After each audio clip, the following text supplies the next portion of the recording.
CEO family mocked her old dress, then the judge asked for one sealed letter. The moment she stepped into the county probate courtroom wearing a simple, slightly worn navy dress, someone from the CEO family actually laughed under their breath, thinking she didn't belong there, until the judge's voice cut through the room and said, "Bring me the sealed envelope on my desk." That sealed envelope sat there like it had always been waiting, slightly yellowed at the edges, marked with a law firm stamp, untouched for years but legally alive. Inside it was the kind of truth that doesn't speak until the right moment: estate instructions, ownership records, a deed reference, and financial responsibility notes tied to one name that nobody in that room expected to see in writing. The young white American woman standing at the center of it all didn't react to the laughter or the stares. She had been underestimated her entire life, seen as too quiet, too simple, too ordinary to matter in a world where the CEO family believed status was the same as ownership. But standing quietly beside her was a man no one in that courtroom fully understood, a quiet white billionaire mentor in an understated suit, someone who didn't speak often, but when he did, it was always about structure, law, and financial truth. He wasn't there to rescue her. He was there because he understood what everyone else in the room didn't. Money doesn't care about confidence, it cares about documentation. The opposing family had spent weeks building a story. They controlled the estate, they managed the accounts, they handled the responsibilities, and therefore they believed they owned the outcome. They spoke like confidence was proof. They spoke like family reputation was equal to legal right. But no one had asked the simplest question yet: whose name was actually on the documents, and who had been quietly paying what kept everything alive behind the scenes. The judge didn't raise their voice. They didn't need to. Instead, they looked at the sealed envelope again and repeated the instruction for it to be opened, as if they already knew that whatever was inside would not care about emotion or family pressure. The room shifted slightly as attorneys leaned forward, and even the CEO family's expressions tightened for the first time, because sealed legal envelopes don't appear in court unless someone long ago decided that truth should wait for the right moment. The woman finally placed her hands near the table but didn't touch it yet. She had learned something most people in that room had never understood: silence is not weakness when records are speaking for you. The billionaire mentor watched her carefully, not with concern, but with recognition, because he had seen this pattern before in boardrooms, estates, and legal disputes where people confuse visibility with ownership. The truth in these cases is rarely loud at first. It's buried in deeds, bank records, tax receipts, and forgotten signatures that outlast opinions. And in that sealed envelope, according to the judge's own preparation notes, was something that could answer questions no one had been able to settle with arguments alone: who actually owned what, who was legally responsible, and whose name had been missing from the narrative all along. As the courtroom waited for the envelope to be opened, no one spoke.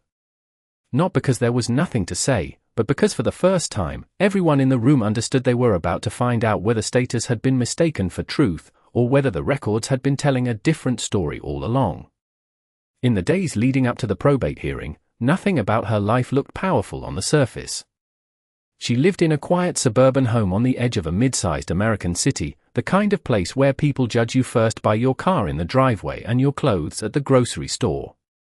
Her mornings were ordinary: checking a stack of unpaid insurance bills, reviewing a car note reminder stuck to the fridge, and sorting through printed bank statements that didn't look impressive to anyone who didn't know how to read them.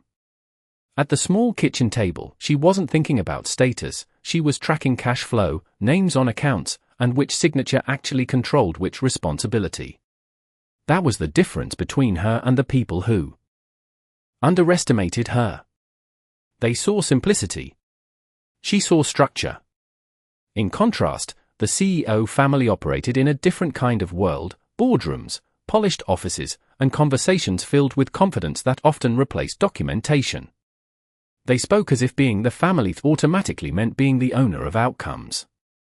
At family dinners, the tone was always the same: subtle reminders of hierarchy, inherited reputation, and assumed authority. But what they never noticed was that reputation doesn't pay property taxes, and confidence doesn't appear on a mortgage statement. Somewhere behind all of that, numbers had been moving, records had been kept, and paper trails had been written by people who didn't need to announce their importance. She didn't look like someone who understood any of that at first glance. That was the mistake everyone made. She dressed simply, spoke softly, and rarely tried to dominate a room. But in private, she had spent years learning how to read what others ignored: deed transfers, estate filings, tax receipts, and the quiet language of legal responsibility. She knew how to compare signatures across documents and how to spot when names appeared inconsistently across bank records. She understood that ownership is not a feeling, it is a recorded fact. The quiet white billionaire mentor saw this early. He wasn't involved in her life in a dramatic way, and he never treated her like someone who needed saving. Instead, he observed how she handled paperwork the same way he observed executives handle billion-dollar agreements, by watching what they paid attention to and what they ignored. He understood something the CEO family did not: people who are actually financially literate don't talk about control, they look for continuity across documents. Who paid consistently? Whose name appears repeatedly? Who signed under pressure, and who signed with authority? In one of their brief conversations before the hearing, he asked her something simple: "What do you think people miss most in situations like this?" She didn't hesitate. "The difference between being listed and being responsible," she said. That answer told him everything he needed to know. Back at the courthouse, while others focused on appearances, she had already reviewed the structure of the case in her mind. She had gone through bank records line by line, noting where payments originated. She had checked mortgage histories where responsibility shifted quietly over time. She had read old legal correspondence where language suggested control without confirming ownership. Most importantly, she had tracked what everyone else dismissed as irrelevant: consistency. The CEO family, meanwhile, relied on assumption. They believed proximity to power meant ownership of it. They believed that being present in meetings, conversations, and family decisions was enough to establish control over assets. But in the financial and legal world, presence is not proof. Records are. The sealed envelope sitting in the courtroom was the one thing neither side could fully interpret yet. To them, it was just a document. To her, it was the missing link between assumption and verified truth. It contained what she had quietly been preparing for: an answer written not in emotion, but in legal structure. And the most dangerous part, the part no one in that room was ready for, was simple: whatever was inside that envelope didn't need anyone to believe it. It only needed to be read. As the judge prepared to have it opened, the room felt smaller. Conversation stopped.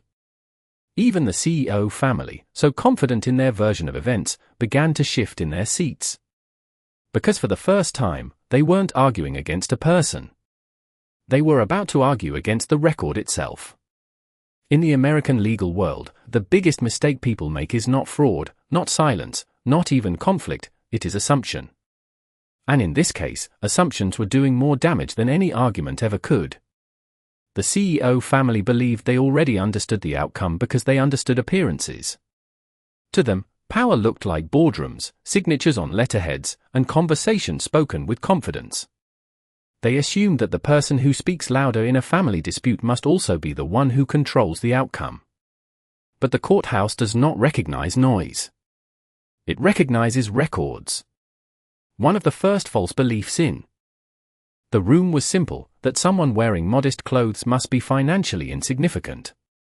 That belief shaped how they treated her from the moment she entered the courthouse. But what they failed to understand was that wealth in legal terms does not live in clothing, it lives in documentation. It lives in whose name appears on a deed, whose signature appears across multiple filings, and whose bank records show consistent financial responsibility over time. The second false belief was even more dangerous: that silence equals weakness. She didn't argue much. She didn't try to dominate conversations. She didn't try to perform authority. And because of that, they assumed she lacked it.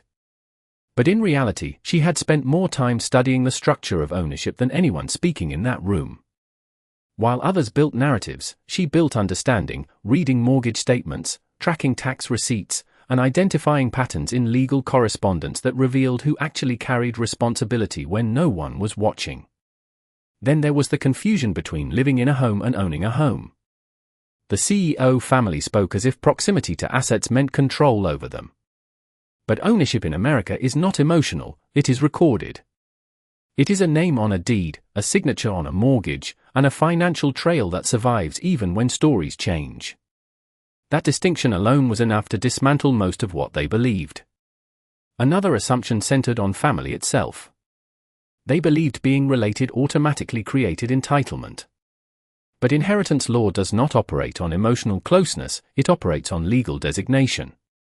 Beneficiaries are not chosen by assumption. They are chosen by documentation. And that documentation either exists or it does not. There was also a belief that titles like CEO represent actual creation. In their world, the highest title in the room was assumed to equal the highest contribution. But titles do not always reflect origin. Business ownership is proven through formation records, capital contributions, and signed agreements, not through job titles assigned later. A person can lead a company without ever having built it. And someone can build a structure without ever holding a title that reflects it. Cash flow was also misunderstood. They treated spending power and lifestyle as proof of success. But cash flow alone does not determine ownership, it only shows movement. Without understanding where the money originated, who authorized it, and what obligations it served, cash flow becomes just surface-level visibility. And ego often fills the gap where understanding is missing. Even in documents, they misread meaning. A business presentation was assumed to represent origin. A signature was assumed to represent consent. But legally, a signature only carries meaning in context. It must be supported by intent, authority, and verification. Without that, it is just ink on paper. And perhaps the most dangerous mistake of all was emotional interpretation. They believed that frustration, anger, or confidence could replace evidence. But courts do not evaluate emotion as ownership. They evaluate records. So the real question becomes unavoidable: how many times in everyday life do people mistake appearance for ownership and confidence for proof? The answer to that question is exactly what was about to be tested in that courtroom. Because inside the sealed envelope was not just a document, it was a structured record of responsibility, ownership, and legal truth that existed completely independent of anyone's assumptions. And once those records were introduced, every belief built on appearance alone would have to face something far less forgiving: evidence. In American probate and financial law, most disputes don't come down to who sounds right, they come down to who can prove structure on paper. And that structure follows very specific rules that most people in emotional disputes misunderstand. A will, for example, does not control anything just because it exists. It only controls distribution when it is legally valid, proper signatures, proper witnesses, proper filing, and no contradictions in later documents. Without those elements, even the most dramatic family story in the world has no legal weight. That is why the first action in any case like this is not argument, it is procedure. Someone opens the probate file. Inside that file, everything begins to separate into categories: valid, invalid, contested, or unverified. Names that people assumed were important suddenly mean nothing unless they appear in the correct legal context. The younger white American woman in this case had already learned this lesson long before she stepped into the courtroom. She didn't rely on memory or family narratives. She relied on structure. The next step is always the deed. A deed does not care who speaks the loudest in a room. It only cares whose name is recorded as owner and how that ownership was transferred. That is why attorneys always go back to the deed first. Not emotions. Not relationships. The deed. Because ownership is not something you claim, it is something you can trace. Then comes the mortgage history. This is where most assumptions collapse. People often believe that paying for something is the same as owning it. But mortgage payments alone do not establish ownership. They establish responsibility. And responsibility is not the same as title. The records show who made payments, when they were made, and whether those payments were linked to actual ownership or just financial obligation. In this case, the mortgage history told a story that contradicted the family's public confidence. After that, attorneys pulled bank records. Bank records do not lie because they do not interpret, they only record. They show who carried the financial burden, who transferred funds, and whose accounts were consistently involved in maintaining the asset. This is often where the real structure of ownership becomes visible. Not in conversation, but in continuity. Not in claims, but in transactions. Then there are contracts. And this is where power is often misunderstood. A contract is not just a piece of paper, it is a transfer of authority under conditions. If it is properly executed, it becomes legally binding power. If it is not, it becomes nothing more than language. That is why lawyers examine every clause, every amendment, every signature chain. Even one missing authorization can change the entire meaning of an agreement. Sometimes, older emails are introduced as evidence. An old email can prove authorship, intent, or instruction. It can show who initiated a business plan, who approved changes, or who quietly directed decisions behind the scenes. In disputes like this, digital communication often becomes just as important as physical documents. And then there is something most people overlook entirely: the origin of a business plan or financial structure. Ideas do not matter in isolation. What matters is who created the framework, who documented it first, and who maintained control over its evolution. Titles inside a boardroom do not erase receipts of origin. They do not overwrite documented contribution. Even payroll records can become evidence, not because they are emotional, but because they reveal priorities. Who was paid, when they were paid, and under what authority? Payroll shows structure, not storytelling. Fine print is where everything is either protected or destroyed. It is the part most people ignore, but courts never do. One clause can override an entire assumption. One missing condition can collapse an entire claim. This is why the judge in cases like this does not start with arguments. They start with procedure. At one point in the hearing, all that remains is a single question: which document controls the truth of ownership? That question is what brings everything back to the sealed envelope sitting on the table. Because inside it is not just one piece of evidence, it is a collection of legal confirmations that connect every system mentioned so far: deed, will, bank records, and responsibility history. And until that envelope is opened, the courtroom is suspended in one final moment of uncertainty, waiting for the document that will determine which version of reality the law is prepared to recognize. The sealed envelope finally moved closer to the center of the courtroom table, and for the first time, it stopped being just an object everyone talked around. It became something everyone had to face directly. Inside that envelope, still untouched but legally prepared, was the kind of evidence that doesn't need interpretation to be powerful: a forgotten will attached to a formal legal folder, a deed reference tied to recorded ownership, a chain of bank records showing responsibility over time, and supporting tax receipts that connected money flow to legal obligation. It was not dramatic in appearance. It was worse than that. It was precise. The young white American woman stood quietly a few feet away, her posture calm in a way that made people uncomfortable because it did not match the story they had built about her. She was not reacting. She was not defending herself. She had already done the work long before this moment, reading documents line by line, cross-checking names, verifying signatures, and understanding what most people in the room had ignored for years: that legal truth is built in layers, not opinions. Next to her, the quiet white billionaire mentor observed everything without expression. He had seen this pattern before: people confusing social confidence with financial authority, and emotional certainty with legal standing. But in her case, he recognized something different. She wasn't learning in real time. She had already prepared. The structure of the case, the documents, even the sequence of evidence, it all reflected someone who understood how systems actually work, not how they look from the outside. The opposing family, still clinging to their version of events, continued to operate from a completely different assumption. In their minds, her lack of visible wealth meant lack of authority. Her quietness meant lack of control. Her simple appearance meant she could not possibly be connected to anything significant in a legal or financial sense. They spoke as if status could override documentation. As if being seen as important was the same as being recorded as important. But the sealed envelope did not care about that distinction.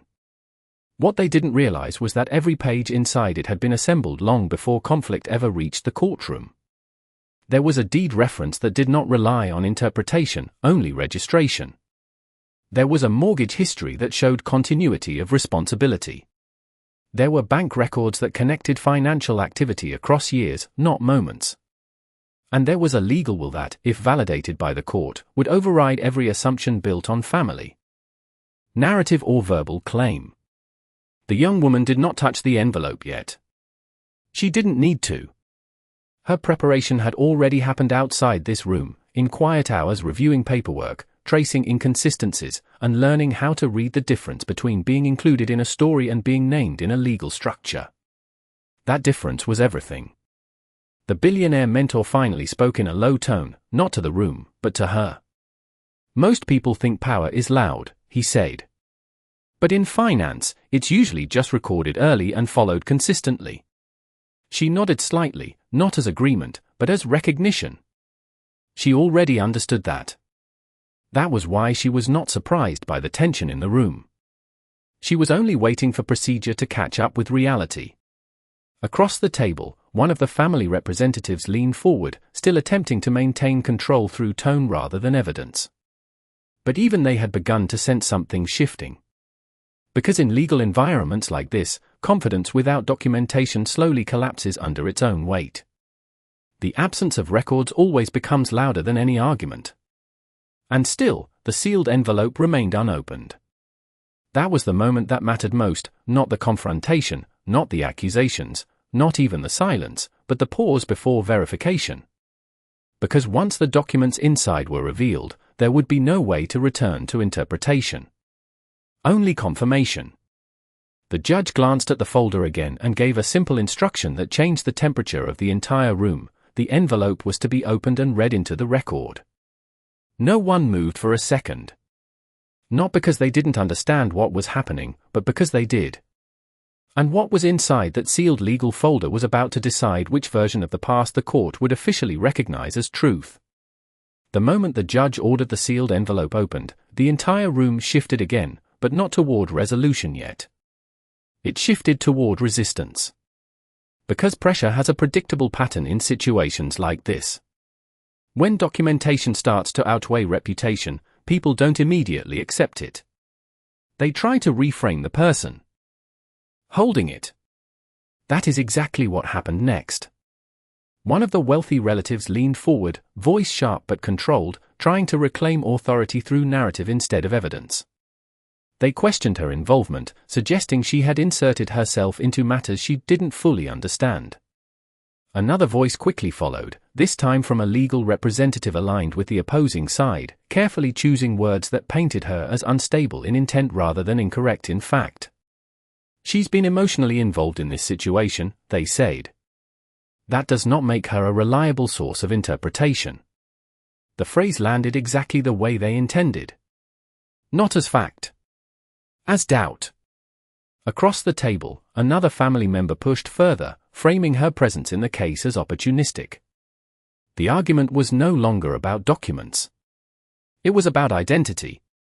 They were trying to reduce her from a participant in a legal structure to a narrative character, someone without standing, someone reacting rather than someone proving. In a different environment, those tactics often work. Because pressure changes behavior. It makes people settle early just to escape discomfort. It makes them sign agreements they don't fully understand just to restore peace. It makes them trade ownership for silence and rights for temporary approval. It makes people believe that being accepted socially is more important than being correct legally. And that is where most financial loss actually happens, not in court rulings, but in the moments before them. The young woman did not respond to any of it. That silence, again, created more tension than any argument could. Because silence paired with documentation is not weakness. It is timing. The billionaire mentor remained still beside her, watching the room carefully. He understood exactly what the opposing side was doing. They were not trying to disprove the documents yet, they were trying to exhaust her before the document spoke. That is a common strategy in disputes involving inheritance, ownership, or control. If a person can be pressured into doubt before evidence is fully reviewed, they often accept a smaller outcome just to end the emotional strain. But she was not negotiating from emotion. She was anchored in records. The judge raised a hand slightly, cutting through the competing voices. The room quieted again, reluctantly. But even in silence, the pressure did not disappear, it simply moved inward. Every person there was now aware that whatever was inside that sealed envelope would not be shaped by opinion, only by legal structure. One of the opposing lawyers tried one last framing attempt before the envelope was fully read. They suggested that even if the document existed, it should be interpreted cautiously. That wording, interpreted, was intentional. Interpretation allows flexibility. Documentation removes it. The clerk prepared to read. The young woman finally looked down at the envelope, not with hesitation, but with confirmation. She had seen its contents before. She already knew what it contained. What she had not known was whether the system would accept it under pressure or attempt to dilute it under influence. The mentor leaned slightly closer, speaking quietly enough that only she could hear. Most people lose before the truth even arrives, he said. Not because they are wrong, but because they negotiate too early under pressure. That was the real divide in the room. Not rich versus poor. Not loud versus quiet. But prepared versus pressured.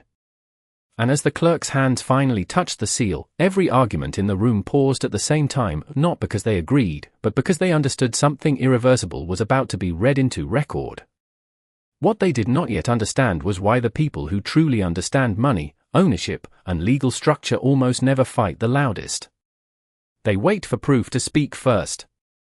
And then they move differently than everyone else. The clerk's voice cut through the silence as the sealed envelope was finally opened, and what had been tension in the room instantly turned into something heavier, certainty forming in real time.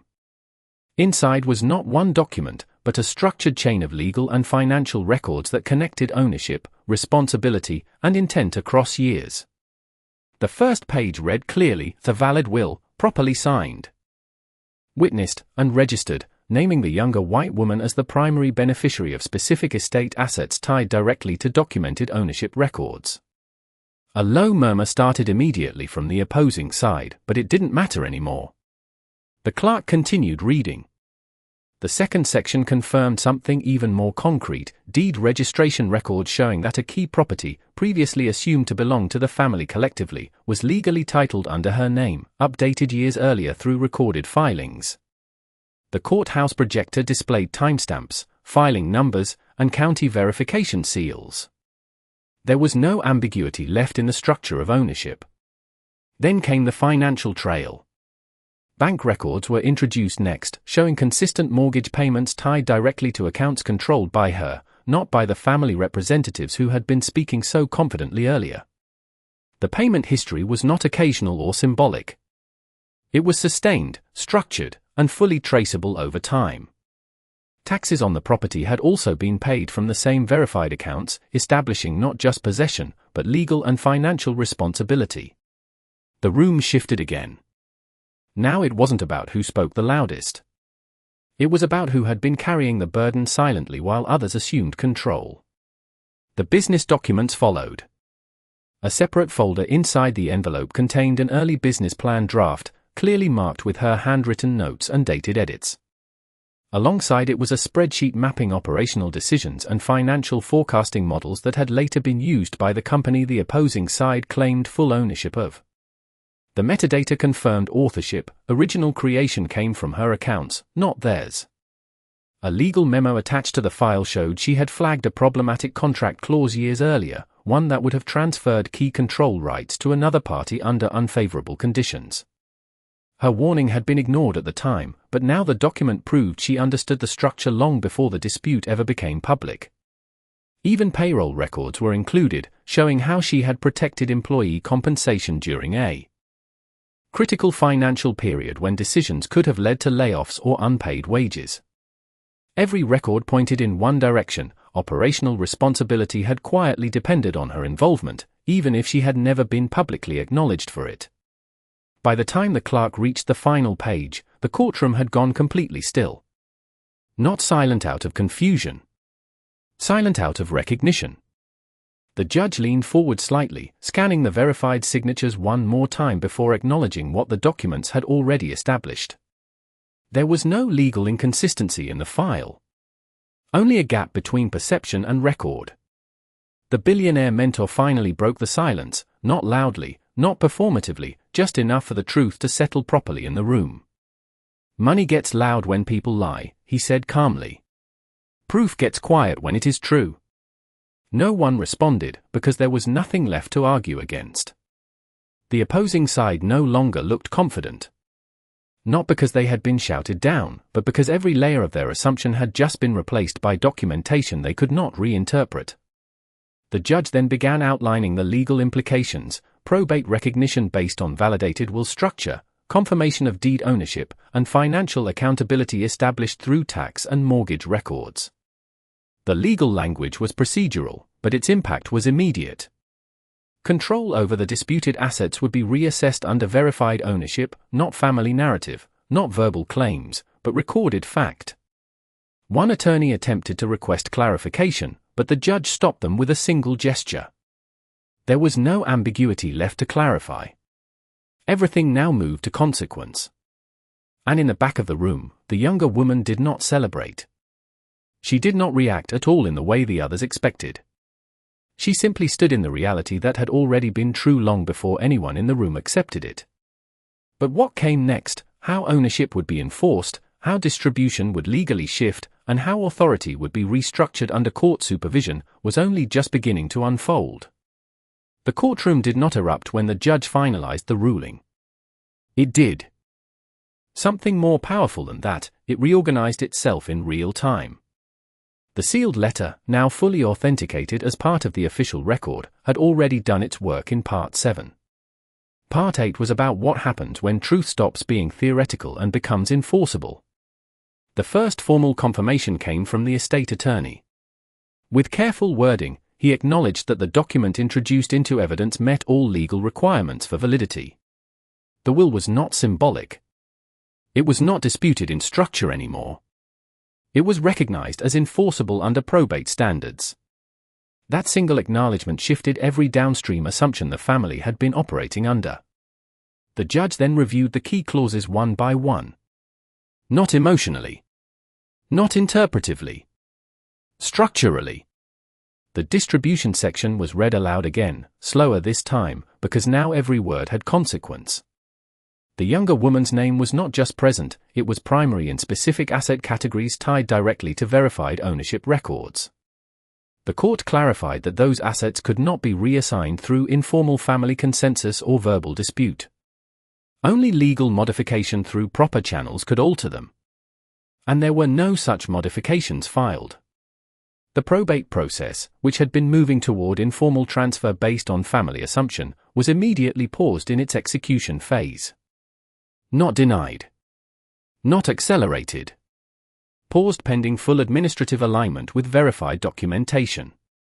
That pause alone changed everything, because it removed the assumption of control from everyone who had been acting as if ownership was already settled.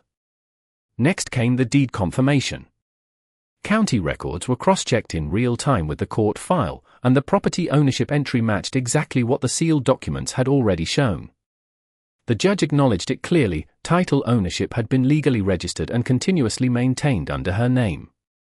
That meant any prior claims based on residence, contribution, or family association did not override legal title. The mortgage and tax history reinforced it. Payments were not symbolic gestures, they were traceable obligations. Fulfilled consistently from accounts under her control. The court made a quiet but critical distinction: contributing to a property is not the same as owning it. Ownership is defined by title, payment structure, and recorded legal responsibility. With that clarification, certain assumptions in the room dissolved immediately. The estate distribution framework was then adjusted on record. Not rewritten emotionally, but corrected procedurally. Assets tied to verified ownership were removed from contested distribution pools. Other portions of the estate were held for further legal review, ensuring no informal transfer could proceed under pressure or misrepresentation. One motion that had been quietly building in the background, an attempt to initiate eviction-related transfer of property control, was formally blocked. The judge stated plainly that no possession change could occur while ownership remained legally verified under a different name. Access rights, therefore, reverted to the recorded owner pending further court instruction. In parallel, legal access to the property was restored under supervised terms. Not as a symbolic gesture, but as a correction of prior administrative overreach. The courtroom clerk updated the case file in real time as each ruling was entered. Outside the immediate inheritance structure, the business documents were also referenced for context.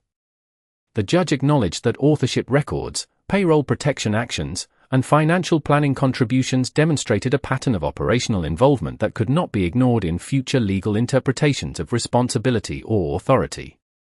While not the primary subject of probate, they established credibility of documentation integrity across multiple domains. No one in the room celebrated.